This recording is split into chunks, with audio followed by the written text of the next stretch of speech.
আসসালামু আলাইকুম। রাজ up BD চ্যানেলে আপনাদের সবাইকে স্বাগতম। আমরা সবাই ছোটখাটো শারীরিক সমস্যায় অনেক সময় অস্থির হয়ে যাই, আবার অনেক সময় হাতের কাছেই সমাধান খুঁজি। আজকের ভিডিওতে আমরা এমন 12টি সহজ ও প্রচলিত বেজস টিপস শেয়ার করব, যেগুলো আমাদের গ্রাম বাংলার ঐতিহ্যবাহী লুচক চিকিৎসায় দীর্ঘদিন ধরে ব্যবহৃত হয়ে আসছে। ভিডিওটি শুরু করার আগেই একটি বিশেষ অনুরোধ, এই তথ্যগুলো কেবল ঐতিহ্যগত বা ঘরোয়া উপায়ের উপর ভিত্তি করে তৈরি।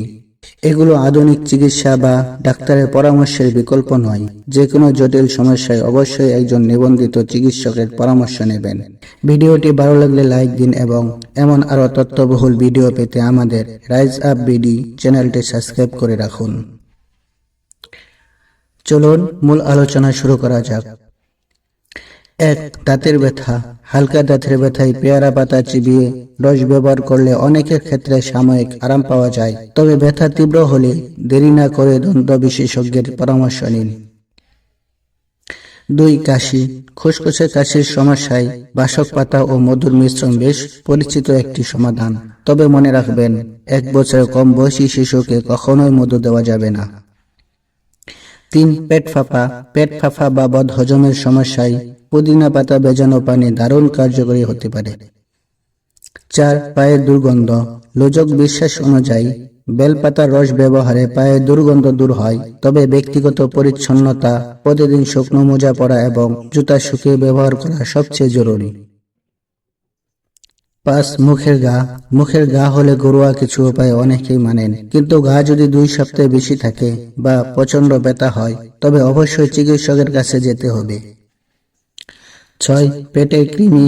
কৃমির উপদ্রব কমাতে খালি পেটে নারকেল খাওয়ার প্রচলন রয়েছে, তবে বর্তমানে আধুনিক ও নিরাপদ ওষুধ পাওয়া যায় যা দ্রুত ও কার্যকর সমাধান দেয়। 7. নাক দিয়ে রক্ত পড়া। নাক দিয়ে রক্ত পড়লে মাথা সামান্য সামনে ঝুঁকিয়ে নাকের নরম অংশ 10 থেকে 15 মিনিট চেপে ধরে রাখুন। যদি রক্তপাত বন্ধ না হয়, তবে দ্রুত চিকিৎসা নিন। 8. বুকের দুধ বাড়াতে। কলমি শাক মায়ের দুধ বৃদ্ধিতে সহায়তা করে বলে লুজক ধারণা রয়েছে, তবে এর পাশাপাশি পুষ্টিকর খাবার ও পর্যাপ্ত বিশ্রাম নিশ্চিত করা খুবই জরুরি। 9. বদহজম। নিমের ছালের ব্যবহার বদহজমের ক্ষেত্রে প্রচলিত, তবে বারবার বদহজম হলে কারণ জানতে চিকিৎসকের পরামর্শ নেওয়া বাঞ্ছনীয়। 10. লিভারের অস্বস্তি। নিম, হলুদ ও আমলকির ব্যবহার লিভারের জন্য উপকারী বলে অনেকে মনে করেন, কিন্তু লিভারের যে কোনো জটিলতা গুরুত্বের সাথে নিয়ে সঠিক পরীক্ষা করানো উচিত। 11. শিশু রাতে কান্নাকাটি করলে। শিশু বারবার রাতে কাঁদল বা অস্বস্তি করলে নিজে নিজে বেজস চিকিৎসা না করে শিশু বিশেষজ্ঞের পরামর্শ নেওয়াই সবচেয়ে নিরাপদ। 12. মুখের ব্রণ। লবঙ্গ বাটা অনেকে ব্যবহার করেন, কিন্তু সবার ত্বকের ধরন এক নয়, তাই যে কোনো কিছু মুখে ব্যবহারের আগে ত্বকের ধরন বুঝে সতর্ক থাকুন। বন্ধুরা, এই ছিল আজকের 12টি ঘরোয়া টিপস, তবে মনে রাখবেন বেজস উপাদান প্রাকৃতিক হলেও এর সঠিক প্রয়োগ এবং ব্যবহারের পরিমাণ সম্পর্কে জানা জরুরি।